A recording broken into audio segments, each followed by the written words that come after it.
The Missouri Department of Revenue suddenly makes it harder to change gender on state IDs. And tonight, the LGBTQ community wants answers. Thank you for being with us. I'm Ann Allred. And I'm Mike Bush. The change happened weeks ago, but the department never publicly announced it.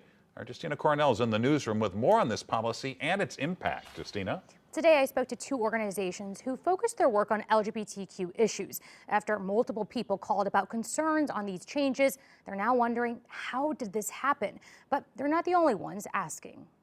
It clearly targets trans and non-binary people. Just been a huge shock for everybody. A sudden shift sends shockwaves. Promo, an LGBTQ plus public policy and advocacy organization, launched a campaign for trans and non-binary folks to report issues in changing genders on IDs. The state agency is supposed to serve the people, and in this instance, they really failed to do that. This is after the Missouri Department of Revenue quietly removed a form on its website, a form that the group Metro Trans Umbrella Group shared often to its community. So it used to be that you could just fill out this form with your information and talk with a medical provider or therapist that you have a long-standing relationship with through transgender care, and they could sign off that you have been living as the gender that you've been living as. Now the Department of Revenue says instead Missourians must provide a court order or proof of gender-affirming surgery. To complete a surgery that most trans and non-binary people never get because they don't feel they need to.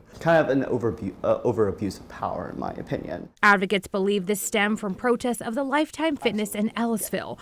This was over a trans woman with an ID describing her as female using the women's locker room. Missouri's Republican Attorney General launched an investigation, and Representative Justin Sparks reached out to the Department of Revenue.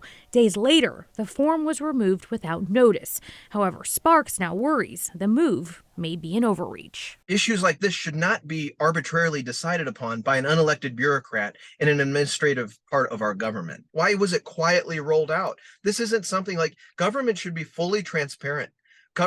This government is of the people, by the people, and for the people. So if something as significant as gender and a policy is going to be changed or written or pushed out, the people should know. Now I asked the Department of Revenue what prompted this and if they can make these changes without notice. The department did not respond. Promo is hoping to meet the director to have further conversations.